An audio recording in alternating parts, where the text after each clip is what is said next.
Let's break this all down with Peter Nicholas with the Wall Street Journal. He's been covering the Hillary Clinton campaign extensively. Peter, thank you so much for joining us. Good to be with you. A lot to break down here today. I want to ask you first and foremost, we saw both sides seize on the opportunity asking the director of the FBI for more information, something that we typically don't see in an investigation.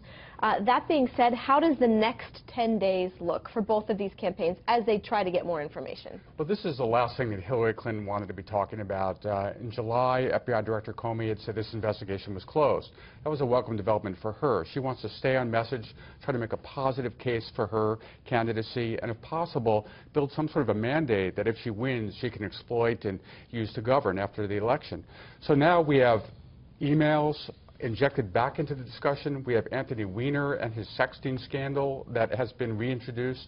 She has to deal with this. So this is pretty much the last thing she wanted or expected, and you can almost see the anger and outrage on the part of her campaign chairman, John Podesta, and Hillary Clinton herself when she spoke to the press about this yesterday. When we see her reaction initially, as I had said, she had wanted more information. This is something that she doesn't want regardless. There's only 10 days left. We've seen polls. She has an honesty and a trust issue. And when we see the director of the FBI come out and say that there is information, he wouldn't release that for no reason at all. Well, yes. So we really don't know what's in these emails. It's possible that these emails may just be duplicates of emails that the FBI has already reviewed, but there could be new material in here, and it doesn't sound like the FBI really knows. So they want to look into this. They want to see what else is there. It's possible that it could have implications for the investigation. What Comey is saying is maybe it was premature to close the investigation if there's new information out there. He wants to cover himself, cover the FBI, review this, and not be accused after the fact of having sat on this material and not brought this before Congress and the American public and let them know before Election Day. So it's a confusing, unexpected issue and a very strange twist in an amazing election year, and we just don't know how it's going to play out. We don't know if Comey and the FBI will go along here with these requests for more information, but the pressure is only going to build on him. When we look at the trajectory of the race and we look at the polls, we can make predictions. But there are 17 million people who have already cast their ballots, which is a pretty valid point.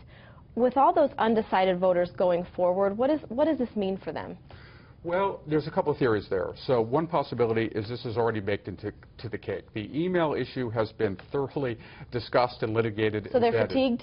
Yeah, there might be some email fatigue. But it's also possible that it could mobilize or energize the Republican base. Voters who are undecided, voters who had not thought they would turn out for Donald Trump might be like, you know what, I've just had it. I've had it with the Clintons. I've had it with this email issue. I'm going to go out and vote. That could have an effect on down-ballot races. It could make a difference in tight states like Ohio and Florida. So it's unclear yet exactly how this is going to shake out. It's a pretty bombshell development. To elaborate just slightly, and I know that we don't have a ton of time, on the fact that there are Republicans who are speaking out who we didn't hear from before, who maybe were saying they were going to vote for Donald Trump, but they were neutral on, maybe not necessarily giving a grandiose endorsement of him. But now we're starting to see them come out and say, listen, we can't have this in the White House.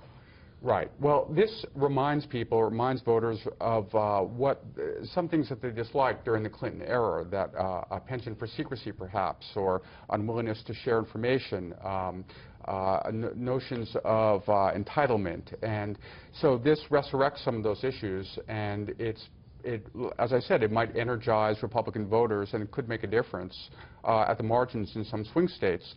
That said, the polls have shown a pretty solid Hillary Clinton lead leading up to Election Day, and it's not clear that the overall arc of the race, the trajectory of this campaign will be altered by this development. Okay. I wish we had time to break down some more of the WikiLeaks, but we will certainly have you back. Peter, thank you so much. Thanks, Elizabeth.